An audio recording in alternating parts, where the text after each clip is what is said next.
சிவசிவான்னு பயணம் செய்யும் மனிதன் பக்தனாக வந்து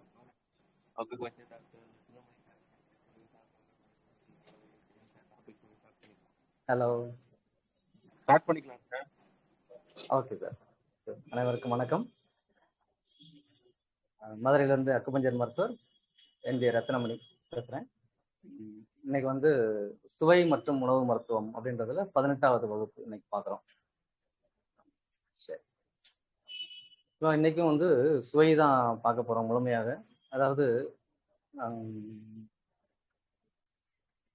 நோயாளிகள் ஒரு 2-3 கேஸ் இன்னைக்கு பார்ப்போம் எப்படி இருக்காங்க. அதாவது ஒரு கேஸ் ஹிஸ்டரி அப்படின்னு சொல்லக்கூடிய விஷயத்துல அந்த சுவை என்ன மாதிரி வேலை செஞ்சிருக்குது, என்ன செய்யறோம், அதுக்கு நம்ம பார்ப்போம். சரிங்களா? ஏற்கனவே சொல்லியிருக்கேன், இனிப்பு அப்படின்ற ஒரு சுவை அப்படின்றது வந்து விஷம் அப்படின்னு சொல்லியிருக்கேன். உங்களுக்கு இதுக்கு முன்னாடி விஷயங்கள் பார்த்துருந்தீங்கன்னா உங்களுக்கு தெரிஞ்சிருக்கும், கேட்டிருப்பீங்க. இனிப்பு அப்படின்றது என்னது? விஷம். ஆனா இனிப்பு அப்படின்ற ஒரு விஷயத்தை தான் நம்ம என்ன செய்வோம், ஒரு மங்களகரமான ஒரு பொருளா நம்ம பார்ப்போம். அப்படிதானே? ஒரு மஞ்சள், ஒரு வீட்டுக்கு புது வீட்டுக்கு போனா என்ன செய்யறோம், ஒரு மஞ்சள், உப்பு, ஜீனி நம்ம கொண்டு போவோம். இருக்குங்களா? அதே மாதிரி என்ன பண்ணுவோம், வேற ஒரு நபரை ஒரு நபரை பார்க்குறோம்னா அவங்களுக்கு என்ன செய்வோம், ஸ்வீட் கொடுப்போம். சரியா? ஒரு திருமணம் மற்றபடி இந்த விசேஷங்கள் அப்படின்னும் போதும் அதுக்கு என்ன பண்ணுவோம், ஒரு இனிப்பு அப்படின்ற ஒரு விஷயத்த கொண்டு போய் நம்ம கொடுப்போம். ஏன் கொடுக்குறோம்? அந்த இனிப்பு அப்படின்றது வந்து இணைக்கும் தன்மை உடையது. அதாவது ஒருத்தரை ஒருத்தர் வந்து இணைக்கும். சரியா? ஒருத்தரை ஒருத்தர் இணைக்கும். அப்ப ஒருத்தரோட நட்பு வேணும் அப்படின்னா என்ன செய்யணும், அந்த இனிப்பு அப்படின்ற ஒரு விஷயம் நமக்கு வேணும். சரியா? அந்த இனிப்பு அப்படின்றது நம்ம உடல்ல என்னவா இருக்குது அது தெரியணும்ல. அது எப்படி நமக்கு இணைக்குது? இப்ப இனிப்பு அப்படின்ற ஒரு விஷயத்த பஞ்சபூதத்துல நீர் அப்படின்ற ஒரு விஷயமா நம்ம சொல்லுவோம். சரிங்களா? அப்ப நீர் என்ன செய்யும், இணைக்கும். இணைக்கும்னு அப்படி சொல்லுவோம், ஒன்றிணைக்கும். அதாவது அதாவது 2-3 விஷயத்தை என்ன செய்யும், ஒன்னா கூட்டி ஒண்ணு வைக்கும். இப்ப ரொம்ப சிம்பிளா ஒண்ணு சொல்லலாமே. இப்போ வந்து சப்பாத்திக்கு மாவு பிணையறீங்க. சப்பாத்தி மாவு எப்படி இருக்கு, தனித்தனியா இருக்குது. இப்படிதானே?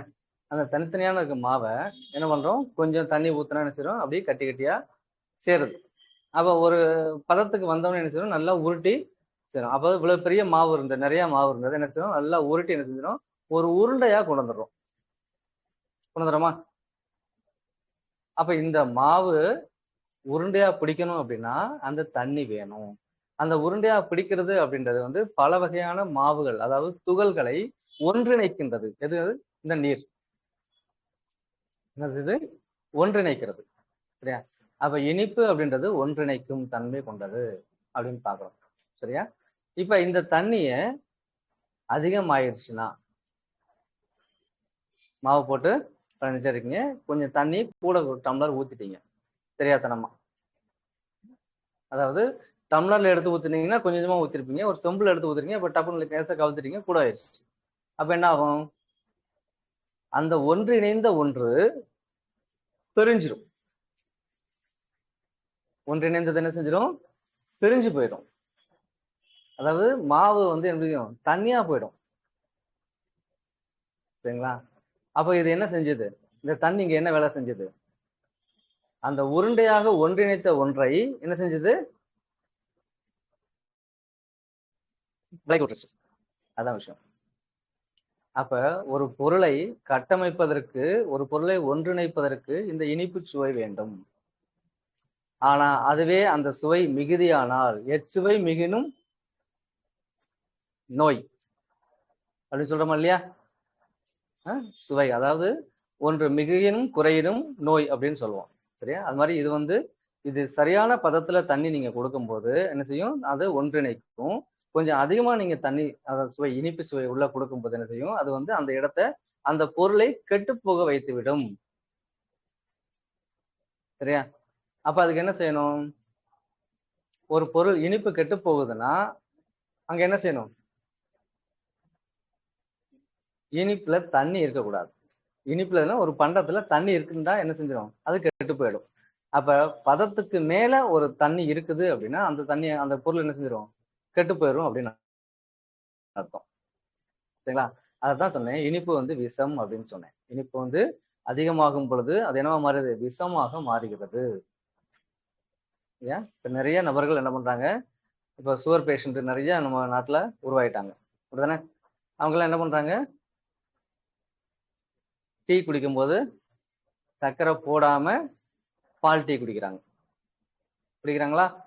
அதாவது பால் அப்படின்றது இப்ப பால் இல்ல, சரியா? அது பூராமே கெமிக்கல், அப்படிதான் வந்துட்டு இருக்கு. அதாவது 10ல இருந்து 15% பால் வச்சு மிச்சம் பூரா காஸ்டிக் சோடா, யூரியா எல்லாம் போட்டு என்ன செய்றாங்க, நிறைய வந்து அது விளக்கங்கள்லாம் வந்துட்டு இருக்கு, பேப்பர்ல வருது, நியூஸ்ல வருது, எல்லாமே வந்துட்டு இருக்குது, சரியா?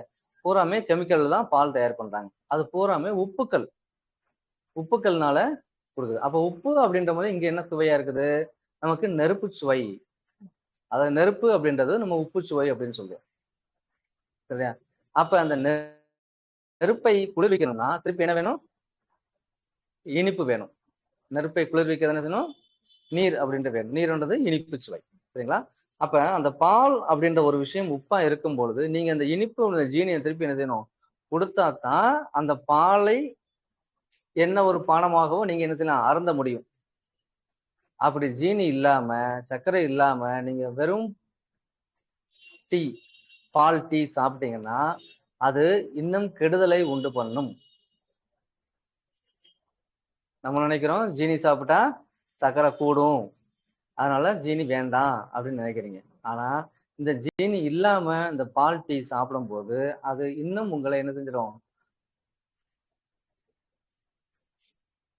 தொந்தரவு தான் கொண்டு போய் விடும், சரிங்களா? அப்ப இந்த இனிப்பு எப்படி இருக்கணும், சரியா? இப்போ ஒரு புதுசா ஒரு பேஷண்ட் பார்த்தேன், அந்த பேஷண்ட் பத்தி உங்களுக்கு சொல்றேன். அந்த கண்டிஷன், அதாவது தாகம் இருக்குது, தாகம் இருந்தா என்ன செய்யணும், தண்ணி குடிக்கணும், அப்படிதானே? உப்பு தின்னா தண்ணி குடிக்கணும் சொல்லியிருக்கோமா, சொல்லியிருக்காங்கல்ல, உப்பு தின்னவே தண்ணி குடிக்கணும். அப்ப தாகம் இருந்தா தண்ணி குடிக்கணும். ஆனா இங்க என்ன கண்டிஷன்ல இருக்காங்கன்னு அந்த பேஷண்ட், அவங்களுக்கு கோலன் கேன்சர். நான் ஏற்கனவே சொல்லியிருக்கேன், கேன்சரு இப்ப இந்தியாவுல அதுவும் தமிழ்நாட்டுல ரொம்ப ஜாஸ்தியா வந்துகிட்டு இருக்குது. அதாவது டயபெட்டிக் எந்த அளவுக்கு ஒரு ஃபேமஸா போயிட்டு இருக்குதோ அப்படிதான் சொல்ல முடியும், ஃபேமஸா தான் சொல்ல முடியும், சரியா? அதே மாதிரி கேன்சர் அப்படின்ற ஒரு விஷயமும் இப்ப ரொம்ப ஃபாஸ்டா மூவ் ஆயிட்டு இருக்குது. அது தென் தமிழகத்தில் கொஞ்சம் அதிகமாகவே வந்துட்டு இருக்குது, சரியா? அதுக்கு என்ன காரணம்னு சொன்னேன், இந்த மாதிரி இனிப்பு பண்டங்கள் தான் அதிகமான காரணத்தை கொடுக்கிறது அப்படின்னு சொன்னேன், ஏற்கனவே சொல்லியிருக்கேன், சரிங்களா? இப்ப அதே அந்த பேஷண்ட்டுக்கு வரேன், அவங்க வந்து கோலன் கேன்சர். கோலன் என்னது, பெருங்குடல்ல உள்ள மலக்குடல் பகுதிக்கு பக்கத்துல வளைவு பெருங்குடல், மலக்குடல் 2 இருக்குது, அந்த இடத்துல அவங்களுக்கு கேன்சர். அப்ப மலம் போறது பிரச்சனை ஆயிடுது, சரியா? இந்த மலக்குடல் அதாவது பெருங்குடல் அப்படின்றத நம்ம வந்து மொத்தமா சொல்லுவோம். அந்த பெருங்குடல் அப்படின்றது நம்மளுடைய அக்குபஞ்சர் விதிப்படி, சரியா, இந்த தத்துவத்துப்படி பெருங்குடல் அப்படின்றது வந்து நீரை உற்பத்தி செய்யக்கூடிய ஒரு விஷயமாக நாம பாக்குறோம். இது நீரை உற்பத்தி செய்யக்கூடிய ஒரு விஷயம். இப்ப நீர் அப்படின்றது என்ன சொன்னேன், இனிப்புன்னு சொன்னோம்னா, அப்ப இந்த இனிப்பை உற்பத்தி செய்யக்கூடிய இடத்துல இந்த கேன்சர் அப்படின்ற ஒரு விஷயம் வந்ததுனால அவங்களால என்ன பண்ண முடியல, சரியானபடி சாப்பிட முடியல, வாமிட்டிங் இருக்குது, மோஷன் வந்து என்ன செய்யல, அதாவது ஜீரணம் ஆகாம மோஷன் போயிட்டு இருக்கு, சரியா? இப்ப இது என்ன சொன்னேன், இது தண்ணியை உற்பத்தி பண்ணும் அப்படின்னு சொன்னேன். அதாவது இனிப்பை உற்பத்தி பண்ணக்கூடிய இடம் இந்த பெருங்குடல் அப்படின்னு சொல்லிட்டேன். அப்ப இந்த இனிப்பை உற்பத்தி செய்யக்கூடிய இடத்துல இந்த கேன்சர் வந்ததுனால அந்த இனிப்பை உற்பத்தி பண்ண முடியாத சூழ்நிலைக்கு அந்த உடம்பு தள்ளப்பட்டுச்சு. அப்ப அவங்களுக்கு என்ன செய்யுது, தாகம் அப்படின்ற ஒரு விஷயம் இருக்குது. அப்ப எப்பயுமே ஒரு விஷயத்த என்ன செய்யக்கூடாது, வெளியில இருந்து ஃபோர்ஸ் பண்ணி உள்ள கொடுத்துக்கிட்டே இருக்கக்கூடாது, உள்ள இருந்து உற்பத்தி பண்ணணும். நம்ம உடம்பை பொறுத்தளவுல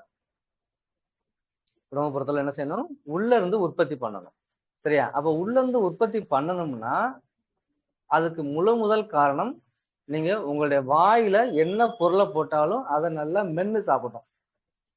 அதான், வாயில என்ன பொருளை உள்ள போட்டாலும், சாப்பாட்டு பொருள் போட்டீங்கன்னா அதை என்ன செய்யணும், நல்லா மென்னு உமிழ்நீர் சுரக்க என்ன செய்யணும், சாப்பிட்டு முழுங்கணும். அதை அப்படி ஆனாதான் அது வந்து அத்தனை தாதுக்களாகவும் மாறும், அத்தனை சுவையாகவும் உள்ள மாறும், உடம்புக்குள்ள மாறும். இல்லைன்னா மாறாது. நீங்க அப்படி எடுத்து டபக்கும் இந்த கோழி அப்படி அப்படி அப்படி சாப்பிட முடியாது. அது மாதிரி பிளஸ் யானைக்கு என்ன பண்ணுவாங்க, இவ்வளவு பெரிய கவலம் பண்ணுவாங்க, அப்படியே உள்ள டபக்குன்னு முழுங்கிடும். அப்படி முழுங்குனீங்க, ஒரு தோசையை ஒரு செகண்ட் கண்ணு மூடி திறக்கிறதுக்கு முன்னாடி காலி பண்ணிட்டீங்க, போயிட்டே இருந்தீங்க அப்படின்னா இந்த விஷயம் நடக்கும். உடம்புல தொந்தரவு அப்படின்றது கண்டிப்பான முறையில வரும். சரியா? சரி, இப்ப இவங்களுக்கு என்ன செஞ்சிருக்காங்க? சரியா சாப்பிடல, முடியல. சரியா? அப்ப சாப்பிட்டா தான் என்ன பண்ணும்? நீர் வந்து உள்ள சுரக்கும். ஆனா உள்ள சாப்பிட முடியல, அப்ப தாகம் எடுத்துட்டே இருக்கு. என்ன பண்றது? எனக்கு இனிப்பா வேணும். தாகம்னா என்னது? நம்ம தண்ணினா டேஸ்டா இருக்கணும்ல, அப்பதான் நான் தண்ணி குடிப்போம். டேஸ்ட் இல்லைன்னா தண்ணி குடிக்க மாட்டோம்ல. சரியா? என்ன பண்ணிருக்காரு? அதாவது சொல்றேன் தப்பா நினைச்சுக்காங்க, இந்த ஹார்லிக்ஸ் அப்படின்னு ஒன்று இருக்குல்ல, அந்த விஷயத்த என்ன செய்ய, அதுலயும் அவருக்கு என்ன விமன்ஸ் ஹார்லிக்ஸ், அதுதான் இன்னும் கொஞ்சம் டேஸ்ட் நல்லா இருக்குது, எனக்கு அதை கொடுங்கன்னு சொல்லிட்டு அது என்னது, தினமும் அரை பாட்டில் காலியாகுது. தினமும் எப்படி இருக்கு? அரை பாட்டில் காலி பண்றாங்க. இப்ப தண்ணி குடிக்கும் போதெல்லாம் அதை திருப்பி திருப்பி குடிச்சிட்டே இருக்காங்க. சரியா?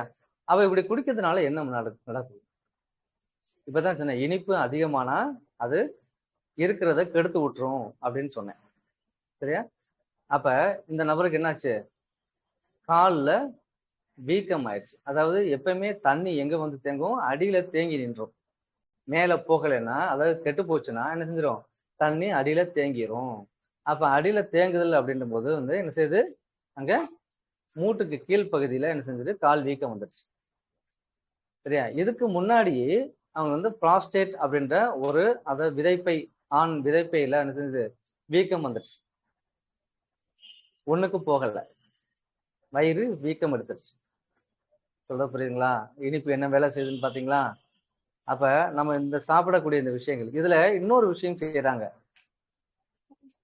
கேட்டதுக்கு அப்புறம் தான் தெரியுது என்னென்ன சாப்பிடுறீங்கன்னு சொன்னா, நாங்க கஞ்சி கொடுப்போம், அவரால் மெல்ல சாப்பிட முடியல, வாய் வந்து வலிக்குதுன்னு சொல்றாரு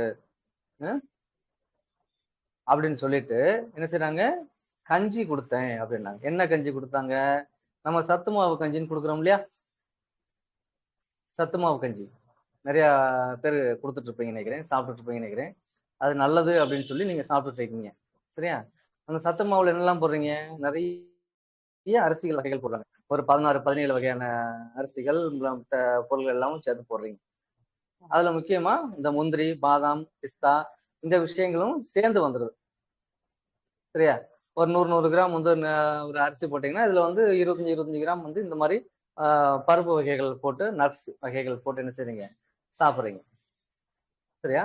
அப்ப இந்த விஷயங்கள் இதுதான் வந்து புரதம் அப்படின்னு சொல்லக்கூடிய ஒரு இது. இந்த புரதத்தை நீங்க நேரடியாக இப்படி எடுக்கும் பொழுது, புரதத்தை எப்படி எடுக்குவீங்க? நேரடியாக இப்படி இந்த நட்ஸ் இந்த மாதிரி விஷயத்துல மூலமாக நீங்க உள்ள எடுக்கும் பொழுது, சரியா, அது என்ன பண்ணுது? சிறுநீரகத்தை பழுதடைய செய்கிறது. இது நாங்க ரொம்ப நாளா சொல்லிட்டு இருக்கோம், வருஷமா சொல்லிட்டு இருக்கோம். ஆனா இப்ப ரீசெண்டா மருத்துவ ஆய்வுல இத சொல்லியிருக்காங்க. எனது அதிகமான புரதம் சாப்பிடுபவர்களுக்கு சிறுநீரகம் பழுதடையும் அப்படின்னு சொல்லியிருக்காங்க. ஆனா இது எங்கேயோ ஒரு மூலையில ஒரு சின்ன பெட்டி செய்தியா வந்திருக்குது. சரியா? இப்ப ரீசெண்டா இன்னொரு செய்தி பார்த்திருக்கீங்களா? அது மயோனிஸ் அப்படின்னு சொல்லக்கூடிய ஒரு விஷயம் பார்த்திருப்பீங்க. அதாவது முட்டையோட வெள்ளைக்கருவுல வந்து ஜீனி கலந்து நல்லா பண்ணி அதை என்ன பண்ணுவீங்க? அந்த பிரியாணி இந்த சிக்கன் இதுக்கெல்லாம் வச்சு என்ன செய்வீங்க? சாப்பிடுவீங்க மயோனிஸ். இதை வந்து அரசாங்கம் தடை பண்ணிருச்சு. இது உடலுக்கு கெடுதி அப்படின்னு இத்தனை வருஷம் கழிச்சு இப்ப தடை பண்ணிட்டாங்க. ஆனா அதை தடை பண்ணின பிறகுதான் அதிகமான சேல்ஸ் நடந்துட்டு இருக்குது. சரியா? அது மாதிரி இந்த பெட்டி செய்தி, அதாவது புரதம் சாப்பிடுபவர்களுக்கு சிறுநீரக நோய் வரும், சிறுநீரகம் செயலிழக்கும் அப்படின்னு சொல்லி ஒரு பெட்டி செய்தி மருத்துவத்துறையில இருந்து வந்துருச்சு. ஆனா விளம்பரங்கள் என்ன வருது தெரியுமா? வெளியில 1 கிலோ முந்திரி, 1 கிலோ பாதாம், 1 கிலோ பிஸ்தா, 1 கிலோ பிசின் அதை போட்டு 3 சேர்ந்து 300 ரூபாய்க்கு வந்து விளம்பரம் கொடுத்துட்டு இருக்காங்க. விளம்பரம் வந்துட்டு. ஆனா வெளியில நீங்க 1 கிலோ முந்திரி பாத்தீங்கன்னா 650 இருந்து 800 ரூபாய் வரைக்கும் வித்துட்டு இருக்காங்க. ஆனா இவங்க 399 ரூபாய், அதாவது 299 ரூபாயில இருந்து 399 அந்த ரேஞ்சுக்குள்ள 3 பிளஸ் 4 கிலோ வரைக்கும் இது கொடுத்துட்டு இருக்காங்க, விளம்பரம் கொடுத்துட்டு இருக்காங்க. புரியுதுங்களா? அதாவது இதை எதை சாப்பிடக்கூடாது அப்படின்னு சொல்றோமோ அதை விளம்பரம் அதிகப்படுத்தி உங்களை தூண்டி உங்களை வாங்க வச்சு நீங்க எங்க விழுறீங்க? அந்த நோய்க்குள்ள ஆளாகுறீங்க. சரியா? எதை விளம்பரப்படுத்தியிருக்கணும்? இதை சாப்பிட்டால் சிறுநீரகம் கெட்டுவிடும் அப்படின்ற இந்த மருத்துவ செய்தியை விளம்பரப்படுத்திருந்தீங்கன்னா இந்த விஷயங்கள் மக்களுக்கு நல்லா தெரிஞ்சிருக்கும். அப்ப இதெல்லாம் வாங்கக்கூடாது, இதெல்லாம் புரத பொருள்கள் ஜாஸ்தி இருக்குது, அதாவது முட்டை இருக்குது, காளான் இருக்குது, சிக்கன் இருக்குது, மட்டன் இருக்குது, சரியா? இதுல எல்லாம் புரத பொருள்கள் அதிகமா இருக்கு. அப்ப இதெல்லாம் என்ன செய்யக்கூடாது, அதிகம் சாப்பிடக்கூடாது அப்படின்ற ஒரு விஷயம் மக்களுக்கு போய் சேர்ந்திருக்கும். ஆனா அது போய் சேரவே இல்லை.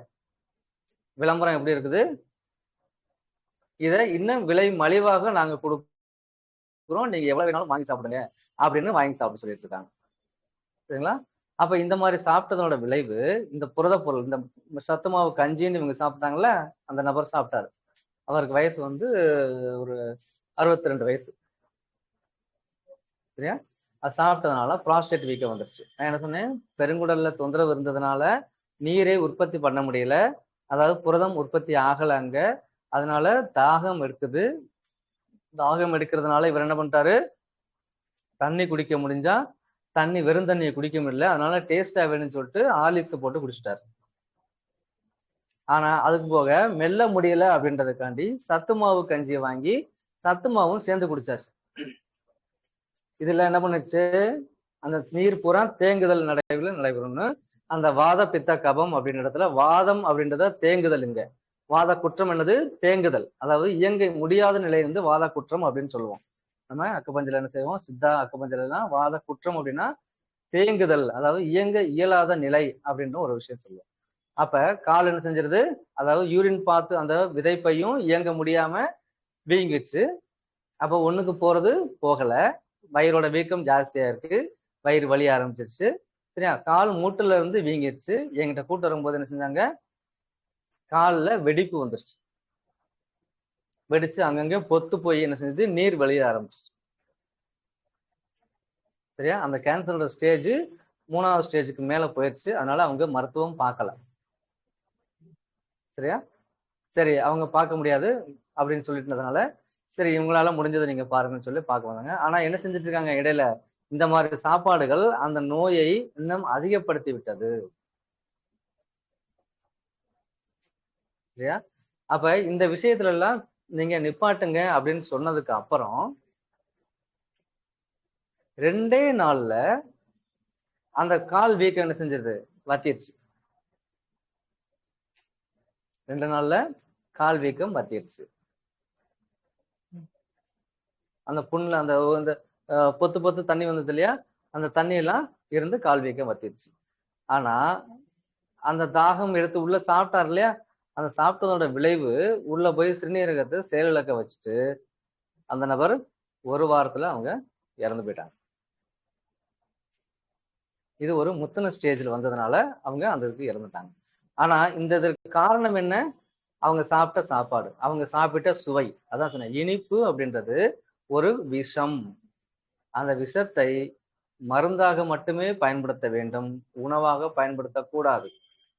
அதாவது பாம்பு கடிச்சா விஷம் சொல்றோம்ல, அந்த பாம்பு விஷத்தை நீங்க வந்து இந்த ஜூல பார்க்கலாம். ஜூலன்னா அந்த வனவிலங்கு உயிரின கண்காட்சிகள் இருக்கு, அங்க உள்ள போனீங்கன்னா அந்த பாம்பு வச்சுப்பாங்க. அந்த பாம்புல இருந்து எப்படி அந்த விஷம் எடுக்கிறது, அந்த இப்படி இப்படி குப்பு மாதிரி வச்சு என்ன செய்வாங்க, அதுல இருந்து விஷத்தை எடுப்பாங்க. ஸ்னேக் வேனம் அப்படின்னு சொல்லுவாங்க. அந்த வேனம் அப்படின்ற அந்த விஷத்துல இருந்து என்ன செய்வாங்க, மருந்து தயாரிப்பாங்க. அந்த வேனம் அப்படின்றது என்னதுன்னா சுத்தமான புரதம். அது என்னது, மிக மிக மிக சுத்தமான புரதம். சரியா? அப்ப நம்ம உடம்புக்குள்ள புரதம் எங்க இருக்குது, ரத்தத்துக்குள்ள புரதம் இருக்குது. சரியா? ஹீமோகுளோபின் அப்படின்னு சொல்றோம் இல்லையா, ஹீம் அப்படின்னா அதாவது இரும்பு, குளோபின் அப்படின்னா அங்க புரதம். சரியா? இந்த இரும்பும் புரதமும் சேர்ந்து, அயனும் புரதமும் சேர்ந்து ஹீமோகுளோபின் அப்படின்ற ஒரு ரத்தமாக மாறுகிறது. அது ஒரு குறிப்பிட்ட ரேஷியோல இருக்கும்போது அது என்ன செய்யும், உடம்பு பூரா நல்லா சுத்திட்டு இருக்கும். சரியா? இந்த பாம்பு அல்லது ஒரு பல்லி அல்லது ஒரு ஒரு வண்டு, இந்த மாதிரி விஷயங்கள் தேளுதல்ல, இதெல்லாம் அது வெளிப்படுத்தக்கூடிய விஷயம் எல்லாமே புரதங்கள் தான். கடிக்கும் போது கொட்டும் போதெல்லாம் இருக்குல்லையா, அதெல்லாம் புரதம் தான். அந்த புரதம் நேரடியாக நம்ம நரம்புல, அதாவது வெயின்ல, ரத்த குழாயில படும் பொழுது அந்த ரத்தத்துக்குள்ள இந்த புரதம் உள்ள போயிடுது. அந்த புரதம் உள்ள போகும்போது என்ன செய்யுது, அங்க ஒரு குறிப்பிட்ட ரேஷியோல தான் அந்த ரத்தம் இருக்கு. இரும்பும் புரதமும் இருக்கு. இந்த சுத்தமான புரதம் அதிகமான புரதமாக உள்ளே போகும்பொழுது, அந்த கடிபட்ட இடத்துல உள்ள போகும்போது, அந்த புரதம் என்ன செஞ்சிருது, அந்த இரும்புலோட சேர்ந்து அப்படியே கட்டி ஆகிரும். அப்ப அந்த ரத்தத்தை என்ன செய்யாது, மூவ் பண்ண விடாது. சரியா? அப்ப அது குளறுபடி ஆயிடுச்சா? மிகையினும் நோய், குறையினும் நோய் தான். அப்ப மிகுந்து போகும்போது அது மூளைக்கு போய் என்ன செஞ்சிருது, அவங்களுடைய இயக்கத்தை தடுக்கின்றது. அதனாலதான் அவங்களுக்கு வந்து இறப்பு அப்படின்றது ஒண்ணு வருது. சரியா? அப்ப புரதம் அதிகம் எடுத்தால் என்ன செய்யுது, அதாவது புரதம் வந்து உற்பத்தி ஆகணும். இப்போ வந்து நிறைய நபர்கள் வந்து இப்ப ரீசெண்டா பார்த்திருப்பீங்க, ஒரு 4-5 வருஷத்துக்குள்ள வந்து, அதாவது பிரபலமான ஒரு நடிகர்கள், நல்லா எக்ஸசைஸ் செஞ்சுட்டு இருக்கவங்க, பாடி பில்டர்ஸ், அவங்க எல்லாம் டக்கு டக்குன்னு மாரடைப்பு வந்து இறந்து போயிடுறாங்க. 35 வயசு, 40, 45 வயசுல இறந்து போயிட்டாங்க. இதுல கேள்விப்பட்டிருப்பீங்க. இதுல வந்து புனித் குமார் அப்படின்னு சொல்லிட்டு ஒரு கர்நாடகா ஆக்டர், ரீசெண்டா அவர் இறந்து போனார். அவர் நல்ல ஜிம் பயிற்சி பண்ணக்கூடிய ஒரு நபர். இந்த பயிற்சி பண்ணக்கூடிய நபர்கள் எல்லாமே நிறைய இந்த பாதாம், பிஸ்தா இதெல்லாம் என்ன செய்யறாங்க, நிறைய சாப்பிடுவாங்க. ஏன் சாப்பிடுறாங்க? அவங்க வேலை செய்யும் போது அந்த பாடி பில்டர்ஸ் அப்படின்னு அந்த உடலை கட்டுக்கோப்பாக வச்சு அந்த பாடி பில்டர், அந்த ரெஸ்லிங் இதெல்லாம் பண்ணுவாங்க இல்லையா, அந்த மாதிரி பண்ணும்போது அந்த நபர்களுக்கு அதிகமான புரதம் வேணும், அவங்க அந்த வேலை செய்யறாங்க, அதனால அதை சாப்பிடுறாங்க. நாம என்ன பண்றோம், அந்த அளவுக்கு ஒர்க் அவுட் பண்றது கிடையாது. நாம 4 நாளைக்கு ஒர்க் அவுட் பண்ணுவோம், அப்புறம் 10 நாளைக்கு ரெஸ்ட்டை போட்டுருவோம், அப்புறம் 2 நாள் போவோம், அப்புறம் 2 வாரம் ரெஸ்ட்டை போட்டுருவோம், அப்புறம் ஒரு நாள் போவோம், அப்புறம் 2 நாள் கழிச்சு திருப்பி போவோம். ஸோ இப்படி ஆனா வேலை செய்யறது நம்ம ஒர்க் அவுட் பண்றதெல்லாம் இந்த மாதிரி பண்ணிட்டு இதை சாப்பிட்றது மட்டும் டெய்லி சாப்பிடுவோம், அதை விட மாட்டோம். அவங்க என்ன செய்யறாங்க, ஒவ்வொரு நாள் பயிற்சியின் பொழுதும் அதிகமான கலோரிகள் எரிக்கப்படுகிறது, அதனால எனக்கு மசில்ஸ் நல்லா வருது அப்படின்னு சொல்லிட்டு அந்த இது சாப்பிடுறாங்க. சரியா? ஆனா நாம என்ன பண்றோம், வேலை செய்யாமல் இருக்கும் பொழுது இந்த புரதத்தை அதிகமாக உட்கொண்டதனால் என்ன செய்யறது, நம்ம உடம்பு வீக் ஆயிடுது. அப்ப இது எங்க போகுது, முதல்ல சிறுநீரகத்தை கை வச்ச உடனே, சிறுநீரகம் அப்படின்றது நம்ம அக்குபஞ்சர் தத்துவத்தின்படி நீர் பிளஸ் நெருப்பு இரண்டோட கூட்டு கலவைகள் தான் இந்த கலவை. அதாவது கலவைன்னா ஒன்னோட ஒண்ணு பொருந்தி இருக்கும். கூட்டுன்னா என்ன, ரெண்டும் சேர்ந்து, ஒரு 2 பொருள் சேர்ந்துதான் கூட்டுன்னு சொல்லுவோம். சரியா? அந்த கலவை தான் என்னது, சிறுநீரகம், அந்த இனிப்புன்னு சொல்லக்கூடிய விஷயம். அப்ப இனிப்புல என்ன இருக்கு, நீரும் நெருப்பும் உள்ள கலந்துருக்குது. அப்ப நீர் அப்படின்றது இங்க சிறுநீரகம், நெருப்பு அப்படின்றது இருதயம். அப்ப நீர் அப்படின்ற ஒரு விஷயம் இங்க பாதிக்கும் பொழுது அது உடனடியாக அந்த நெருப்பை என்ன செஞ்சிருது, பாதிச்சிருது. அப்ப சிறுநீரக நோயாளிகளுக்கு பூராமே இருதயமும் பலவீனமாக இருக்கும். இருதயம் எப்படி இருக்கும், பலவீனமாக இருக்கும். அதுல மாற்று கருத்தே கிடையாது. சரியா? அதனால சிறுநீரக நோயாளிகளுக்கு அதிகமான மூச்சிரைப்பு வரும், வீசிங் வரும். அவங்க ஒரு பொருளை வேகமா தூக்கி எடுக்க முடியாது, வேகமா நடக்க முடியாது, வேகமா பேச முடியாது. சரியா? ஒரு படி ஏற முடியாது, ஒரு கனமான பொருளை தூக்க முடியாது. இந்த விஷயங்கள்லாம் இந்த சிறுநீரக நோயாளிகளுக்கு இருக்கு. அப்ப இந்த சிறுநீரக நோயாளிகளுக்கு நீரும் நெருப்பும் என்ன செய்யுது, பாதிக்கிறது. அப்ப நீரும் நெருப்பும் அப்படின்னா இனிப்பும் உப்பும் இந்த 2 சுவையும் என்ன செய்யுது, அவங்களுக்கு பாதிக்கிறது. சரியா? அப்ப இந்த நபர்கள் எதை செய்யக்கூடாது, இந்த மாதிரி புரத பொருள்களை வெளியில இருந்து என்ன செய்யக்கூடாது, உள்ள சாப்பிடக்கூடாது. அதுக்கு இன்னொரு உதாரணம் சொல்றேன். அதாவது இப்போ ஒரு டைரியா போயிட்டு இல்ல ஒரு காய்ச்சல்ல 2-3 நாள் காய்ச்சல் ஆயிடுச்சு, நீங்க ரொம்ப சோர்வாயிட்டீங்க, நீங்க ஹாஸ்பிட்டல் போனா என்ன பண்ணுவீங்க, ஒரு ட்ரிப்ஸ் ஏத்துவாங்களா, ஏத்துறாங்களா, குளுக்கோஸ் அப்படின்னு சொல்லி ஏத்துறாங்களா? அந்த குளுக்கோஸ்ன்றது என்னது, இனிப்பு தானே. அப்ப ஒரு நோய் நிலையில் உங்களால் செயல்பட முடியாத நிலையில அந்த இனிப்பு உங்களை செயல்பட வைக்கும். சரியா? இப்ப நல்லா ஓடிட்டு வந்துட்டீங்க, நல்லா விளையாண்டுட்டு வரீங்க, ஒரு நல்ல நீண்ட நடைப்பயிற்சி நடந்துட்டு இருக்கீங்க, அப்ப நல்லா வேர்த்துருச்சு, உங்களுக்கு தாகம் எடுக்குது, அப்ப தண்ணி குடிக்கும் போது என்ன செய்யும், அது உங்களை ஏத்துக்கும். சரியா? சும்மா உட்கார்ந்துருக்கேன் அப்படின்னு சொல்லிட்டு குடங்குடமா நீங்க தண்ணி குடிச்சா என்ன ஆகும், அது ஒரு காரணம் சொல்றேன். சரிங்களா? அப்ப இப்ப இந்த ஒரு காய்ச்சல் போது ஒரு ரெக்கவர் ஆகுறதுக்காண்டி ஒரு லூஸ் மோஷன் போது அப்ப தனியா மலம் போயிடுது. அப்ப நல்லா டயர்ட் ஆயிருவீங்க. அப்ப அதை ரெக்கவர் பண்றதுக்கு உடனடியா குளுக்கோஸ் ஏத்துறாங்க. நீங்க என்ன செஞ்சுறீங்க? ரிவைவ் ஆயிருவீங்க. தெம்பா இருக்கு அப்படின்னு சொல்லி வந்துருவீங்க. அது எப்ப? அந்த உடல் நோயுற்ற நிலையில, உடல் செயல்பட இயலாத நிலையில நீங்க அதை சாப்பிடுறீங்க. அந்த அந்த குளுக்கோஸ் வந்து ஏத்துறாங்க. சரியா? இதை வந்து நான் டெய்லி ஏத்துனா நல்லா இருக்குமே அப்படின்னு டெய்லி ஏத்துவீங்களா? குளுக்கோஸ் ஏத்துவீங்களா போய்? ஏத்த மாட்டீங்கல்ல. எப்போ அதன் தேவை இருக்கிறதோ அப்போது மட்டுமே அது செயல்படுவீங்க. அவ்வளவுதான். அப்ப இந்த புரதமும் இப்படித்தான். வெளியில இருந்து கொடுக்கக்கூடிய அந்த சுவை, இனிப்பு அப்படின்றது புரதம் வந்து என்னது? எப்ப உங்களுக்கு தேவையோ அப்ப மட்டும்தான் அதை வந்து எடுத்துக்கணும். இதே மாதிரிதான் இந்த பாக்கெட் ட்ரிங்க்ஸ், அதாவது என்னது அந்த இதுல குப்பிகள்ல அந்த பாட்டில் அடைச்சு வைக்கக்கூடிய அத்தனை விதமான குளிர்பானங்களும் இந்த வேலையைத்தான் செய்யுது.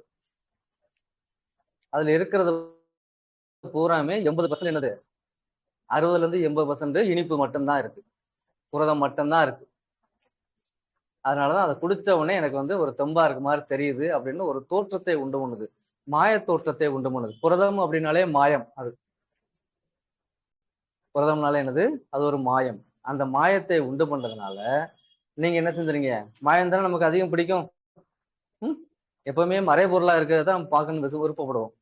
ஓப்பனா இருக்கத விருப்பப்பட மாட்டேன். இதுதானே தெரிஞ்சதுதானே. அங்க எவனா ஒருத்தன் மறைச்சு வச்சிருந்தான்னா, அது உள்ள என்னமோ இருக்குடா அப்ப போய் அதை போய் எடுத்து பார்ப்போம். அப்படித்தானே? அப்ப மாயம் தான் இங்க வேலை செஞ்சுட்டே இருக்குது. அப்ப மாயத்தை கண்டு மயங்காதீர்கள், அவ்வளவுதான் சொல்றேன்.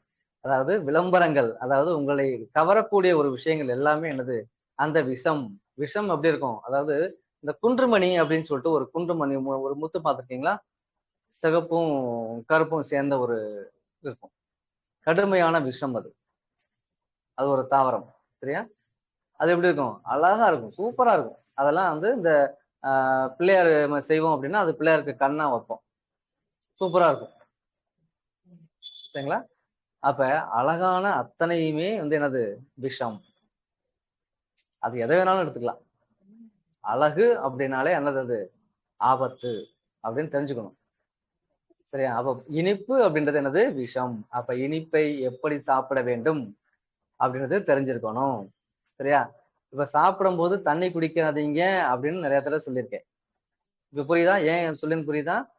சாப்பிடும்போது தண்ணி குடிக்க குடிக்க அது சாப்பாடை ஒன்றிணைக்காமல் சாப்பாடை பிரிச்சிரும். எப்பயுமே ஒரு ஒன்றிணைத்தல் இருக்கும் பொழுது மட்டுமே உங்களுக்கு என்ன செய்யும்? அது முழுமையான வேலை செய்யறதுக்கு உண்டான தகுதியை பெறும்.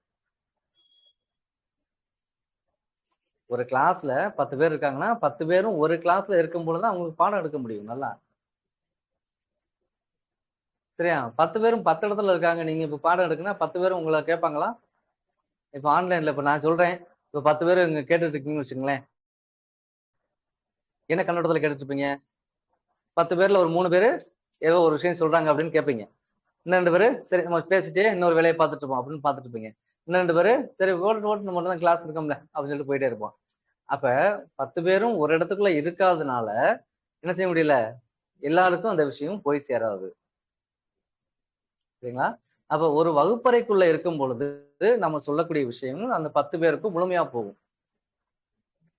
சரிங்களா? அதனாலதான் வந்து பெரும்பாலும் ஒரு கல்வி அப்படின்னா அதை வந்து எது வகுப்பறை கல்வியாகவே இந்த வரைக்கும் நடத்திட்டு இருக்காங்க. நிறைய இடங்கள்ல இருந்துட்டு இருக்கு. சரியா?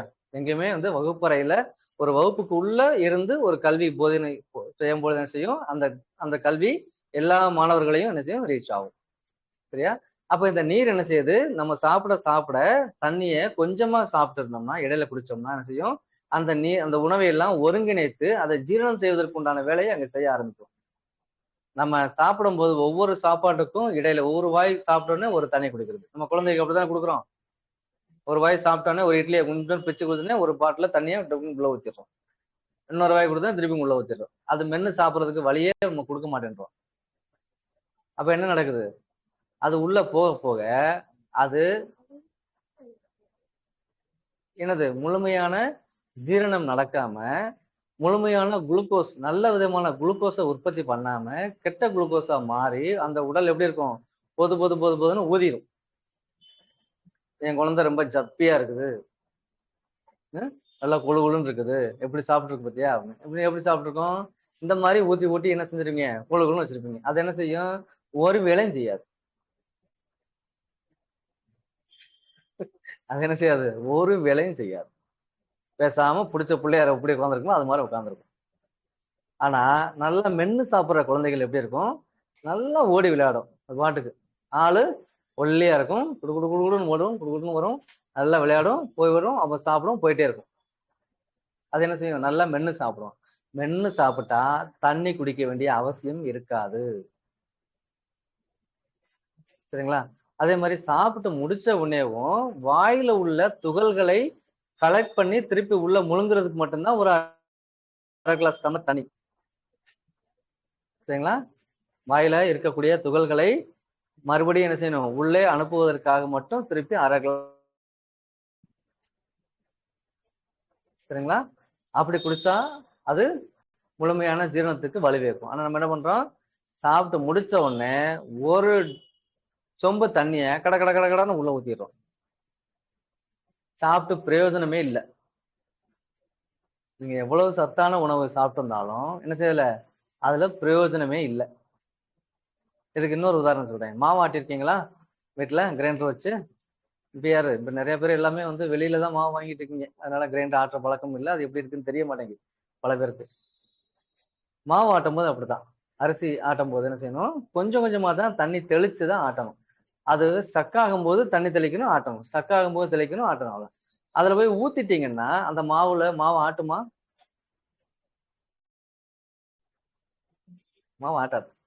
சலப்பு சலப்புன்னு அடிச்சு தெளிச்சு என்ன செஞ்சிடும்? உங்களுக்கு அது மாவு ஆட்டாம முழுமையாக அரைபடாம சரியான பதத்துக்கு வராது. அப்ப அந்த பதத்துக்கு வராத மாவை நீங்க இட்லியோ தோசையோ ஊத்த முடியுமா? முடியாது. இப்ப மாவு கெட்டு போச்சு அங்க. சரிங்களா? இதே மாதிரிதான் நம்ம போடக்கூடிய உள்ள சாப்பிடக்கூடிய உணவுகள் நல்லா மென்னு அரைச்சு உள்ள சலைவாவோட உள்ள முழுங்கலைன்னா அந்த சாப்பாடு கெட்டு போன சாப்பாடாகத்தான் கருதப்படும். சரியா? அப்ப இந்த தண்ணியை நீங்க திருப்பி குடிச்சீங்கன்னா, இவ்வளவு தண்ணி குடிச்சிட்டீங்கன்னா அந்த ஜீரணம்ன்றது முழுமையா இருக்காது. அப்ப உடல் கெட்டு போறதுக்கு அதிகப்படியான வாய்ப்பை நாமளே உண்டு பண்ணிக்கிறோம் அதுல. சரிங்களா? என்ன செய்யக்கூடாது? தண்ணியை அதிகமா குடிக்க கூடாது. அப்ப எப்பதான் தண்ணி குடிக்கிறது? ஒரு 20 நிமிஷம் கழிச்ச பிறகு உங்களுக்கு எவ்வளவு தண்ணி வேணுமோ, சரியா, அவ்வளவு தண்ணிய நல்லா நிதானமா உட்கார்ந்து வாய் வச்சு சுவைஞ்சு குடிங்க. 2 உதட்டுலயும் பட்டு தண்ணி என்ன செய்யணும்? உள்ள போகணும். அப்படி எவ்வளவு முடியுமோ அவ்வளவு குடிக்கலாம். 2 டம்ளருக்கு மேல குடிக்க முடியாது உங்களால. குடிச்சு பாருங்க. நீங்க 1 லிட்டர் தண்ணியை வச்சுட்டு ஒவ்வொரு டம்ளரா நீங்க ஊத்தி குடிச்சு பாருங்க. 2 டம்ளருக்கு மேல உங்களால குடிக்க முடியாது. அந்த தண்ணி போதும். அதுக்கப்புறம் எப்ப தண்ணி தேவைப்படுதோ அப்ப எல்லாம் என்ன செய்யலாம்? அந்த மாதிரி ஒவ்வொரு டம்ளரா வச்சு சுவைஞ்சு குடிங்க. நீங்க அண்ணாக்க ஊத்துனீங்கன்னா ஒரு குடம் தண்ணி கூட உங்களுக்கு பத்தாது. அண்ணாக்கு ஊத்துனீங்கன்னா ஒரு குடம் தண்ணி கூட என்ன செய்யாது? உங்களுக்கு பத்தாது. சரிங்களா? அப்ப இந்த தண்ணி இனிப்பு அப்படின்ற ஒரு சுவை, நீர் அப்படின்றது இனிப்பு அப்படின்ற ஒரு சுவையில வருது. அந்த இனிப்பு என்ன வேலை செஞ்சிருக்கு பாத்தீங்களா? இவ்வளவு வேலை நடக்குது. சரியா? ஆனா இனிப்பு கெட்டதா? கெட்டது இல்ல, நல்லதுதான். எப்ப நல்லது? நான் சொன்னேன் இல்லையா? அதாவது எப்ப உங்களுக்கு தேவை இருக்கிறதோ அப்போது நீரை அருந்துவதன் மூலமாக அது உங்களை என்ன செய்யுது? உங்களை வந்து திருப்பி புதுப்பிக்குது, உயிர்ப்பிக்குது. அது செஞ்சிடும். ஆனா அதுவே அதிகப்படுத்தும் போது உங்களை கெடுத்துரும். சரிங்களா? அப்ப இனிப்பு சுவை அப்படின்றது ரொம்ப ரொம்ப அவசியமான ஒரு சுவைதான். ஆனா அவசியம் இல்லாத சுவையும் அதுதான். அவசியமானதும் அதுதான், அவசியம் இல்லாததும் அதுதான். எப்ப அவசியம் இருக்குது, எப்ப அவசியம் இல்லைன்றதை நீங்க தான் தெரிஞ்சுக்கணும். சரியா? இப்போ ஒரு விஷயம் சொல்றோம் அப்படின்னா, இப்போ ஒரு விஷயத்த வந்து இந்த நபருக்கு இதை சொல்றோம், இதனால தீர்ந்துச்சு, இந்த தொந்தரவு சரியாகும் அப்படின்னு சொன்னா அது அந்த நபருக்கு உண்டான ஒரு விஷயம். அது எல்லாருக்கும் பொதுவான விஷயம் கிடையாது. சரிங்களா? இப்ப அதே இன்னொரு விஷயம் சொல்றேன். ஒரு காய்ச்சலின் போது அதிகமான காய்ச்சல் இருக்குது. சரியா? சளியோட காய்ச்சல் இருக்குது. எப்பனாலும் இருக்கலாம். சரியா? இப்ப குழந்தைகளுக்கெல்லாம் பாத்தீங்கன்னா நல்லா சளி பிடிச்சுக்கிறோம். நீங்க இந்த மாதிரி தண்ணி கொடுத்து கொடுத்து செய்யற போது வந்து குழந்தைகளுக்கு அதிகமா சளி பிடிச்சுக்கிறோம். அதனால மலச்சிக்கலும் உருவாயிடும். மலச்சிக்கல் எங்க உருவாகுதுன்னு சொன்னேன்? பெருங்குடல்ல தான் மலச்சிக்கல் இருக்குது. சரியா?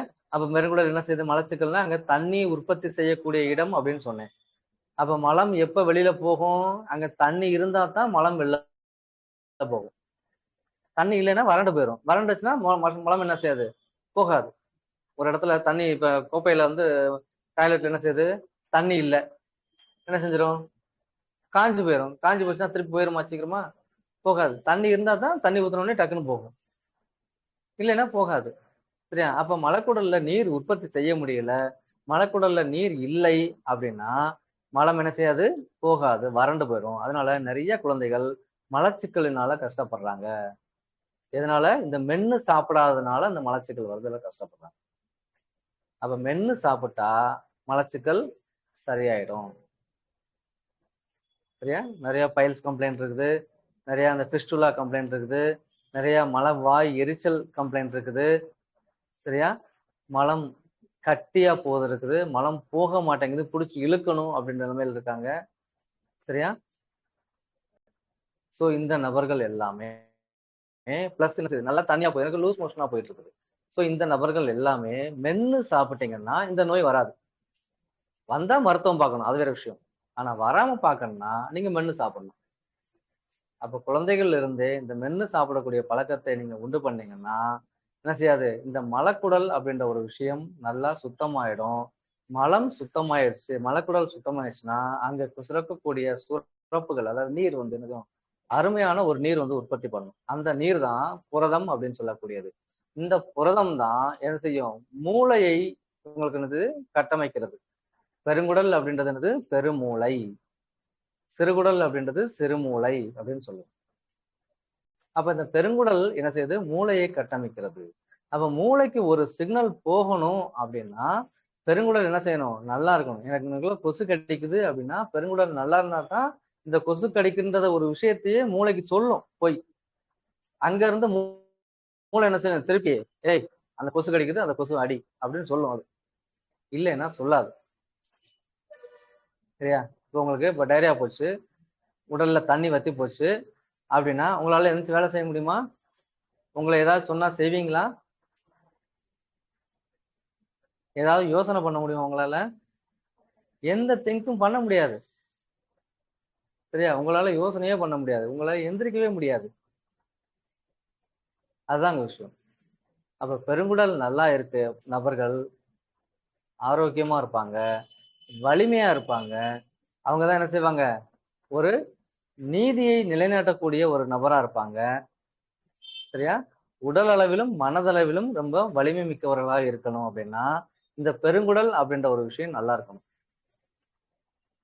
அப்ப பெருங்குடல் நல்லா இருக்குன்னா அங்க என்ன அங்க உற்பத்தி பண்ணக்கூடிய விஷயம் எது? நீர். அந்த புரதம், அந்த இனிப்பு சுவை அப்படின்றது அங்க நல்லா இருந்துச்சுன்னா இந்த நபர்கள் இதுல வரக்கூடிய நபர்கள் நல்லா ஆரோக்கியமா இருப்பாங்க. சரியா? அப்ப ஆனா அந்த புரதத்தை எங்கன்னு செய்யணும்? உமிழ்நீர் மூலமாக நீங்க உற்பத்தி பண்ண வைக்கணும். அப்படி இல்லாம வெளியில இருந்து நாங்க கொடுப்பேன்னு நீங்க எல்லாம் கொடுத்துட்டே இருந்தீங்கன்னா அது என்ன பண்ணுதும்? நேரடியாக பெருங்குடலை பாதிச்சு அதன் மூலமாக எதை பாதிக்கிறது?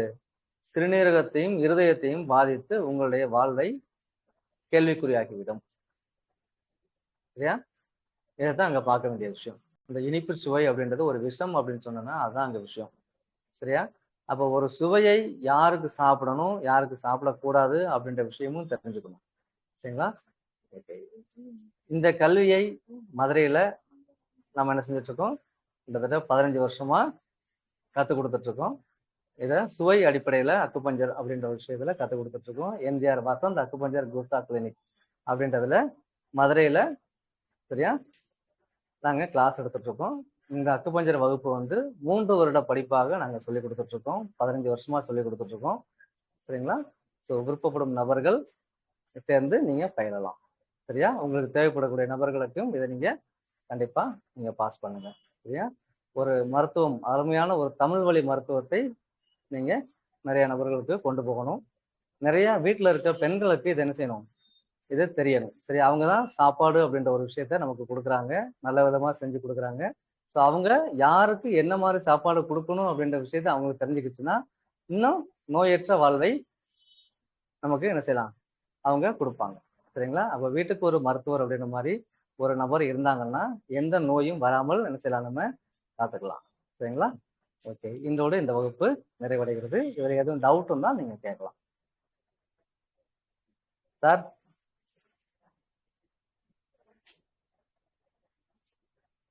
பாலா சார்? சார் இன்னைக்கு வகுப்பு இன்னைக்கு இது முடிச்சுக்கலாம்.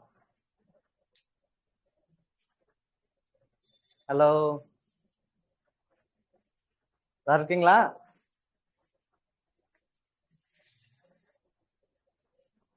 என்னாச்சு? ஆள காணோம். என்னோட மொபைல் நம்பரு 9486349622. 9486349622. சார் இருக்கீங்களா? இருக்கு இருக்கு இருக்கு இருக்கு நம்பர் மட்டும் கொஞ்சம் இது பண்ணிக்கலாம். ஏன்னா டைரக்டா சரி, ஓகே. ரெஃபரன்ஸ் வரட்டும். சரி, சரி. அவ்வளவுதான். அதனால தான் கொஞ்சம் வெயிட் பண்ணேன். நீங்க வரலன்னா அதை சொன்னேன் நான். சரி, சரிங்க சார். இன்னைக்கு இந்த வகுப்பு இன்னைக்கு முடிச்சுக்கலாம். அதுல நன்றி நன்றி யாரும் நன்றி இருக்காங்களா? ரொம்ப ரொம்ப யாரும் நன்றி. கேள்வி கேட்கறாங்களா? 3 பேர் இருக்காங்க. ஒரு ஆள் இருந்து கிளம்பிட்டாங்க நினைக்கிறேன் அது. சரி. இல்ல ஆக்சுவலி யாருக்கும் கேள்வி இல்லைன்னு நினைக்கிறேன். சோ முடிச்சுக்கலாம் சார். தேங்க்யூ இல்ல. So much. Okay, okay. Thank you sir. நன்றி. நன்றி, நன்றி வணக்கம். நன்றி.